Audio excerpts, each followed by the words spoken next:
A German shepherd abandoned on a remote island for months. Everyone thought survival was impossible in such harsh conditions, but what happened when a businessman on a luxury cruise unexpectedly discovered him will leave you speechless. This incredible journey of rescue turns into something no one could have predicted, revealing a truth that will change both their lives forever. Get ready for a story that redefines the meaning of destiny, courage, and the mysterious bonds that connect us all. The morning sun sparkled across turquoise waters as the luxury cruise ship Ocean Majesty glided through the Caribbean. Among the passengers was Jack Harrington, a 38-year-old Boston financial advisor, who had finally given in to his doctor's advice to take a vacation before stress kills you. 3 days into the trip, Jack still couldn't disconnect, constantly checking his phone for non-existent signals, his mind trapped in spreadsheets and client portfolios rather than the paradise surrounding him. On the fourth day, the ship anchored near a small, uninhabited island for a castaway beach experience, while other passengers eagerly prepared for beach games and barbecue. Jack wandered away from the group, seeking solitude along a narrow path cutting through dense vegetation, his designer shoes completely inappropriate for the terrain. 20 minutes in, perspiring and irritated, he reached a small clearing overlooking a secluded cove. That's when he heard it, a weak hoarse bark that seemed to float up from the shoreline below. Jack froze, scanning the rocky beach. Movement caught his eye, something golden brown stumbling across the sand. A dog, impossible, yet there was no mistaking the German shepherd's distinctive profile. Though the animal was terribly thin, its once proud coat now dull and patchy, the dog collapsed, seemingly exhausted from that single effort. Without thinking, Jack scrambled down the rocky path toward the animal, slipping on loose stones, tearing his expensive shirt on thorny bushes. "How did you get here?" he whispered, approaching slowly. "Who left you behind?" The shepherd raised its head, weakly, amber eyes meeting Jack. Something passed between them, a recognition that neither understood but both instantly felt when Jack extended his hand. The dog didn't growl or retreat. Instead, despite its weakened state, it pressed its muzzle into Jack's palm, a gesture of trust that pierced through Jack's carefully constructed emotional barriers. In that moment, something shifted within him, a dormant compassion awakening after years of corporate numbness. "I'm getting you out of here," Jack promised, surprised by the determination in his voice as he carefully scooped up the weakened animal. Feeling each rib beneath his fingers, he experienced a strange sensation, as if this random detour was somehow the most important thing he'd ever done. Jack cradled the German shepherd against his chest, its body frighteningly light. With each labored breath the dog took, Jack felt an increasing urgency. This animal needed help immediately. The climb back up the rocky path proved challenging with his burden, but Jack persisted, driven by a sense of purpose he hadn't felt in years. By the time he reached the main beach area, his designer clothes were ruined. Sweat soaked his body and his heart hammered with exertion, but none of that mattered. The dog's trusting eyes remained fixed on him, as if it somehow knew Jack represented its last hope. "Hang on, buddy," Jack whispered, striding purposefully toward the gathering of cruise passengers. "We're going to get you help." As he approached the group, he steeled himself for the battle he knew was coming. Corporate negotiations had taught him something useful after all. Sometimes you had to fight for what mattered. The cruise ship's staff was bewildered when Jack returned carrying the emaciated German shepherd. "No, I'm not leaving him," Jack insisted when the excursion coordinator suggested the dog might belong to locals. There's no one. On this island he's been abandoned. His voice carried an authority that surprised even himself. Sir, we cannot allow an unvetted animal aboard the cruise, the coordinator explained patiently. There are health regulations, international animal transport laws, and frankly other passengers to consider. The woman's tone was sympathetic but firm. What happened next surprised even Jack, the man who once cancelled a date because his dry cleaning wasn't ready now declared, then, I'm staying too. You can pick me up on your return voyage. The words escaped his mouth before he could analyze their financial or professional implications. Calls to the captain and heated debates followed. Fellow passengers gathered around, some supporting Jack, others concerned about disrupting the itinerary. Eventually, Miranda Chan, the ship's doctor, came to examine the dog. He's severely dehydrated and malnourished, she concluded, genuine concern in her voice. I'm not a vet, but he likely won't survive without immediate care. His paw pads are raw and there's evidence of salt damage to his coat. He's been here quite a while. That settled it for Jack. He requested emergency transport back to the nearest populated island, San Marcos, which had a veterinary clinic. 4 hours and several thousand later, Jack sat in a small veterinary office while Dr. Enrique Vega treated the dog. The walls were lined with faded posters showing healthy pets, a stark contrast to the animal lying on the examination table. No microchip, Dr. Vega confirmed, running the scanner over the animal's thin body once more. He's approximately 4 years old, well bred from the look of his structure. Given his condition, he has been on that island for at least 2 months, possibly longer. How did he survive? Jack wondered, watching as fluids dripped into the dog's vein. German shepherds are resourceful. Dr. Vega smiled. Perhaps he found a freshwater source. Hunted small animals, though without adequate fresh water. It's genuinely miraculous. The vet's expression betrayed his professional puzzlement. Later that evening, in a hastily booked hotel room, Jack watched the sleeping dog, now attached to an 4-4 hydration. He'd named him Crusoe. His phone buzzed incessantly with messages from colleagues needing urgent decisions, but for the first time in years, Jack set it aside without feeling guilty. Just you and me now, buddy, he whispered. I've led my cruise. Looks like we're both castaways now. That night, Jack dreamed of the ocean. Nay, storm. In the dream, he was drowning and a dog was swimming toward him through massive waves. But strangely, it wasn't Jack who was being rescued. The roles were reversed in a way he couldn't quite grasp. He woke with a start, heart pounding, to find Crusoe watching him from the foot of the bed, eyes gleaming in the darkness, unervingly alert for an animal so recently at death's door. Over the next 3 days, Crusoe's transformation began with proper nutrition, hydration, and medication. His eyes regained their alertness. The dull coat started to show patches of luster, and his body, though still severely underweight, no longer seemed on the brink of collapse. Dr. Vega was amazed at his rapid recovery. He seems to have bonded with you, the vet observed as Crusoe followed Jack's movements with attentive eyes, whining softly whenever Jack stepped away. This isn't typical behavior for a stray. He acts like he's known you before.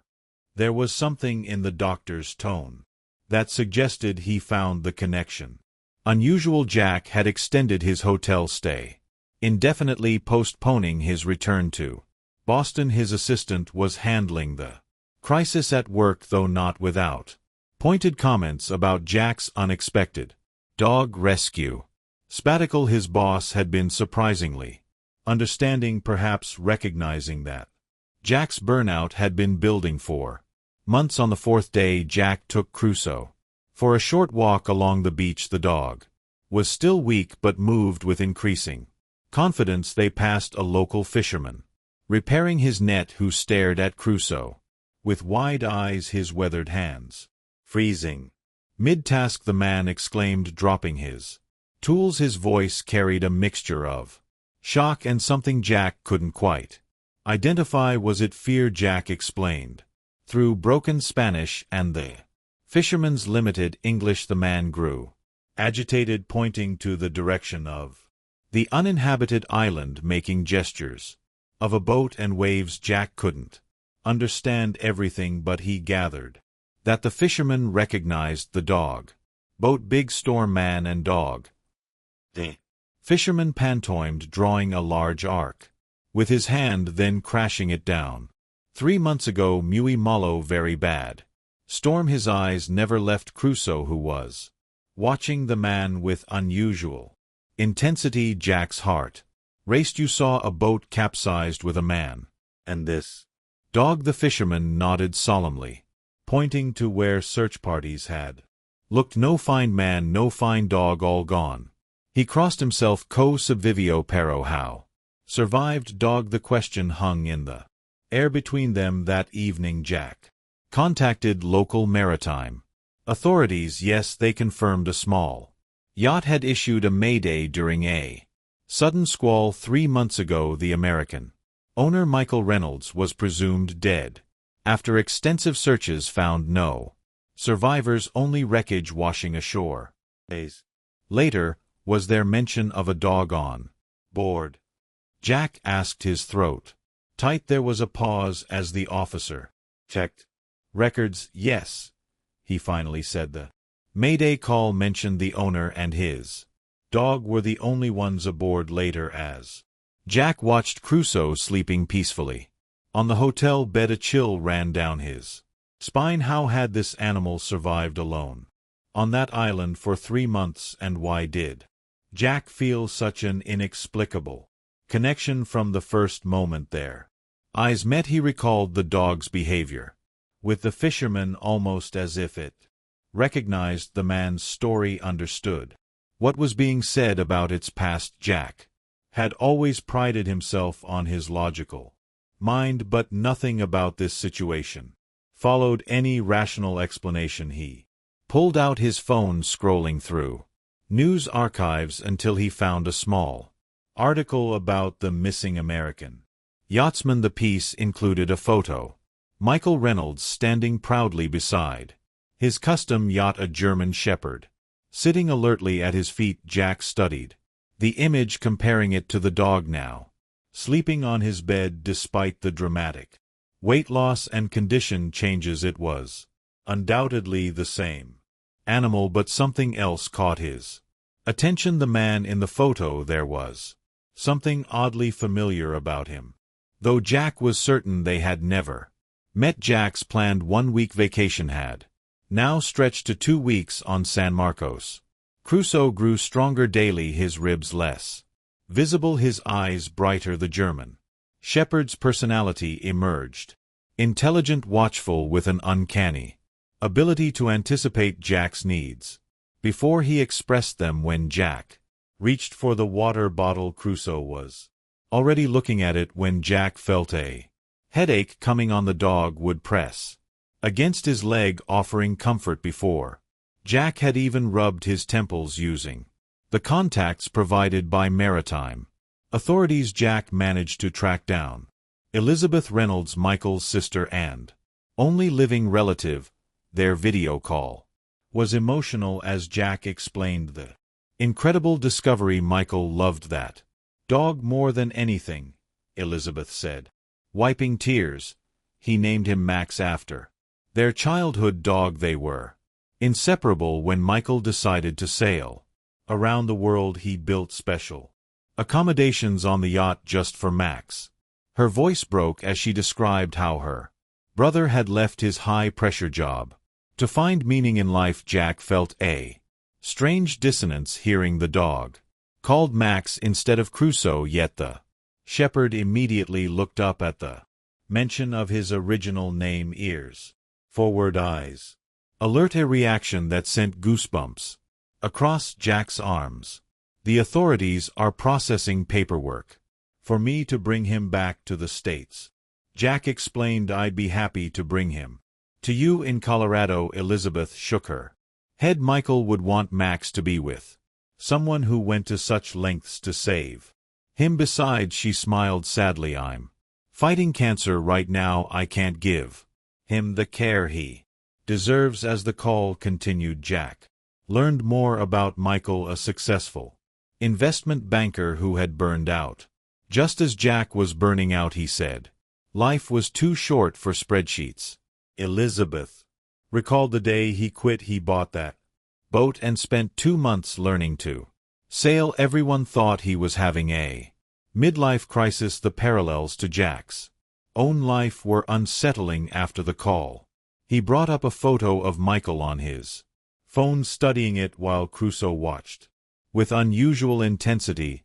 He looks like you, Jack told the dog, trying to lighten his own mood. Same serious expression. The night a powerful storm hit the island as thunder crashed. Crusoe became agitated, pacing and whining when a particularly loud thunderclap shook the windows. He leaped onto Jack's bed, trembling violently. It's okay, boy, Jack soothed, stroking the dog's fur. Just a storm. We're safe.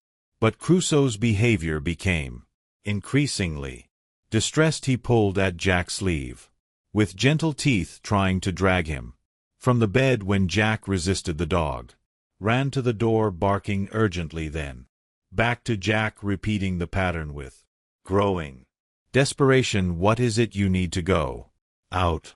Jack finally relented, thinking the dog needed a bathroom break. Despite the storm, the moment Jack opened the door, Crusoe bolted down the hotel corridor toward the emergency exit. Alarmed Jack followed, calling after him. They ended up in the hotel's beachside garden. Rain lashing down around them, lightning illuminated the scene in strobing flashes, the wind howling through the palm trees, bending them at dangerous angles. Crusoe, come back, Jack shouted above the wind already soaked to the skin. It's not safe out here. The dog stopped, looking back at Jack with an almost human expression of urgency. Then he turned his attention to a small fishing boat that had broken free from its mooring and was being dashed against rocks near the hotel's beach. Jack hadn't noticed the vessel or its occupant, frantically trying to control it. A local teenager, maybe 16, was struggling with the oars, terror visible on his face even through the driving rain. Without hesitation, Crusoe plunged into the churning water, swimming powerfully toward the founding boat. Jack watched in astonishment as the formerly weakened dog transformed into a powerful rescue swimmer, fighting through waves that would challenge even a trained lifeguard. No, Jack shouted as Crusoe disappeared beneath a wave, only to resurface moments later, still fighting toward the boat. Without thinking, Jack kicked off his shoes and dove in after the dog. The sea was a churning chaos of competing currents. Each wave threatened to slam Jack back to shore or drag him further out, yet somehow he managed to follow Crusoe's path, occasionally glimpsing the dog's head above water. The coldness of the water shocked his system, the salt burning his eyes. Twice he went under, disoriented by the storm's fury, before fighting his way back to the surface. When Jack finally reached the boat, he found Crusoe had already made it there. The German shepherd was circling the vessel, barking instructions that the terrified boy somehow seemed to understand, using his oar to help the dog climb aboard. With the teenager's help, Jack also managed to haul himself into the small fishing boat. The three huddled there as waves crashed around them, threatening to capsize them with each swell. The motor was dead, and one oar had been lost to the sea. The boy, soaked and shivering, spoke rapidly in Spanish, pointing toward the shore that now seemed impossibly distant. we need to secure a line," Jack shouted above the storm, spotting a length of rope in the boat. With numb fingers he tied one end to the boat's bow and the other around his waist. "I'm going to try to swim back, pulling us in." The boy shook his head violently, pointing to the dangerous currents between them and safety. He was right, it was suicide. The waves would dash them against the rocks. Long before they reached shore, Crusoe barked sharply, drawing their attention. To Jack's astonishment, the dog seized the rope in his powerful jaws, looked at Jack with those intelligent eyes, and then dove overboard before Jack could stop him. "Crusoe!"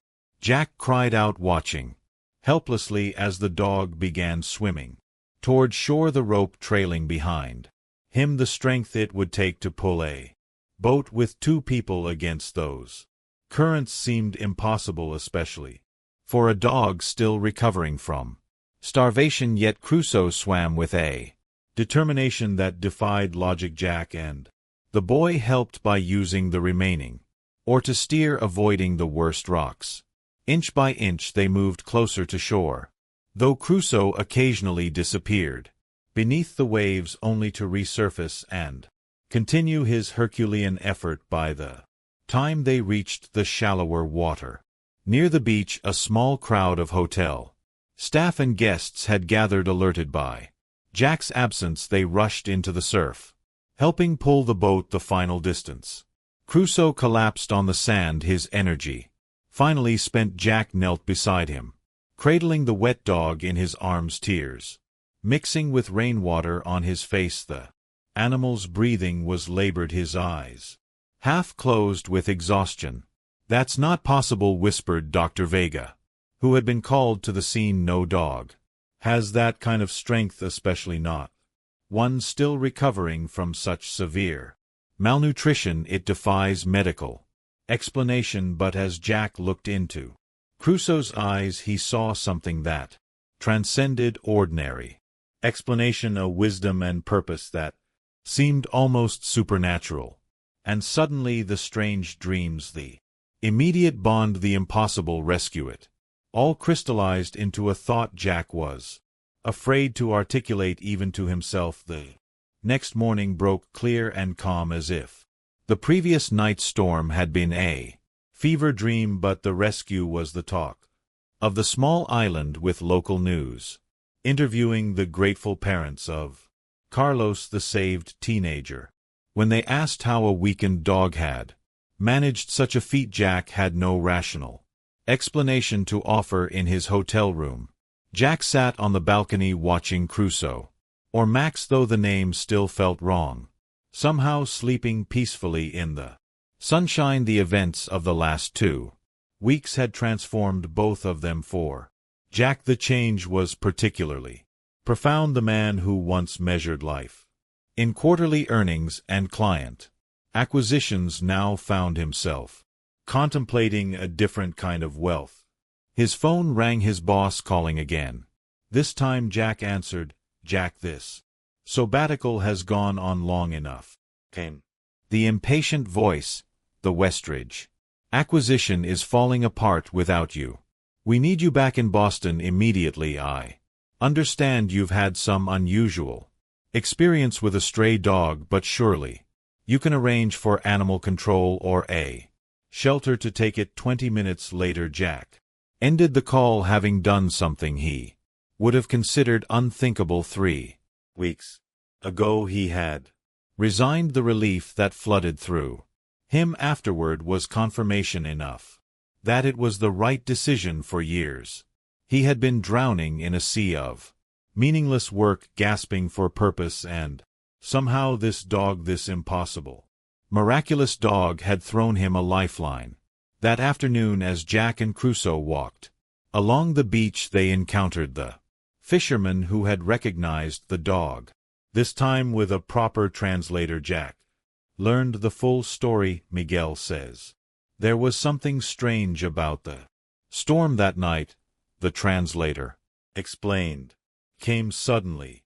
Unnaturally, the American's yacht was not Far from here when it capsized the search found pieces of the boat 2 days later, but never the man or his dog. The fisherman spoke again, his expression solemn, his weathered hands gesturing toward the horizon, and then to Crusoe, who sat watching him with uncanny stillness, he says, "There is an old belief among island sailors when someone drowns their spirit sometimes enters another being, a dolphin, a seabird, or sometimes a beloved animal, to complete unfinished business or to watch over loved ones." Jack's skin prickled as the fisherman looked directly at Crusoe.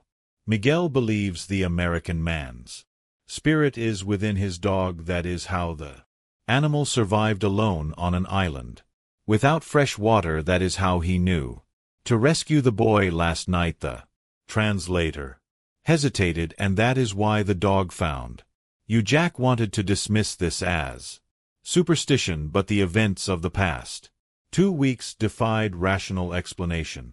The impossible survival, the immediate bond, the way Crusoe responded to his original name, the dog's impossible strength during the rescue, and most disturbing of all, the strange familiarity Jack had felt when looking at Michael's photograph, as if he were somehow looking at a version of himself later that night alone with Crusoe. Jack whispered, "Michael, is that why I felt I knew you from the moment we met? Is that why you saved Carlos last night?" Crusoe simply rested his head on Jack's knee, amber eyes gazing up with an expression impossible to interpret, yet in that gaze was a depth of understanding that no ordinary dog could possess. Jack thought of his old life, the stress, the emptiness beneath the success. He thought of Elizabeth's words. Michael was taking a year off to sail the world, to really live before returning to the corporate grind. He said life was too short for spreadsheets, words that could have come from Jack's own doctor just 3 weeks ago. 6 months later, a converted van pulled up to a coastal overlook along the Pacific Coast Highway. Jack stepped out, breathing in the salt air, his business suits long replaced by casual clothes that actually fit the man he had become. From the passenger side emerged Crusoe, now healthy and strong, his coat gleaming in the California sunshine after the events on San Marcos. Jack had indeed brought Crusoe back to America. The paperwork had been complicated, but with Elizabeth's help affirming the dog's original ownership and legitimate return to the States, the authorities had eventually cleared the way. They had visited Elizabeth in Colorado, where the dying woman had hugged the dog fiercely, whispering something in his ear that made Crusoe whine softly. She had pressed into Jack's hand a sealed letter that Michael had left with her just in case. "Open it when you're ready," she'd said. Now standing on this peaceful overlook, Jack finally felt ready. He pulled the worn envelope from his journal and carefully opened it. Inside was a single page, handwritten to whoever finds this letter. It read, "If you're reading this, I didn't make it back. I hope Max did. He's stronger than I ever was. I set out on this journey because I realized I'd spent 15 years building a life that looked good on paper but felt empty inside. The ocean called to me because it represented freedom from the cages we build around ourselves with our ambitions and expectations." Jack's hands trembled as he continued reading, words that could have been taken directly from his own heart. "Whoever you are, if you found Max, I ask 2 things. Love him as I did and learn from my delayed awakening. Don't wait to live the life that calls to your soul. We think we have all the time in the world until suddenly we don't." The letter was signed simply Michael Reynolds, with a date just days before the fatal storm. Jack looked at Crusoe, who sat watching him with those knowing eyes. 6 months of traveling together had created a bond deeper than Jack had ever known. They had hiked mountains, slept under stars, and met people who had helped Jack rediscover parts of himself, long buried under spreadsheets and ambition. I don't know if his spirit is in you, Jack said quietly to the dog, but I know you saved me as surely as I saved you. Crusoe pressed his muzzle into Jack's hand, the same gesture from their first meeting on that island beach. As the sun began to set over the Pacific, Jack thought about the new foundation he was establishing with his savings, one dedicated to training rescue dogs and supporting animal welfare. He thought about the book he was writing, sharing this incredible journey. Neither would make him as financially successful as his old career, but both filled him with a sense of purpose his previous life had lacked. Thank you, he whispered, not entirely sure who he was thanking. Crusoe, Michael, or perhaps the mysterious workings of a universe that had brought them all together in ways he would never fully understand. Crusoe barked once, joyfully, then raced down the path toward the beach below, looking back as if to say, "Are you coming?" Jack laughed and followed, running with an abandon he hadn't felt since childhood. Whatever forces had brought them together, he was grabbing this second chance at life with both hands. The mysterious connection between a lost sailor, a miraculous dog, and a man who needed rescuing himself had created something beautiful, a story of courage, purpose, and new beginnings.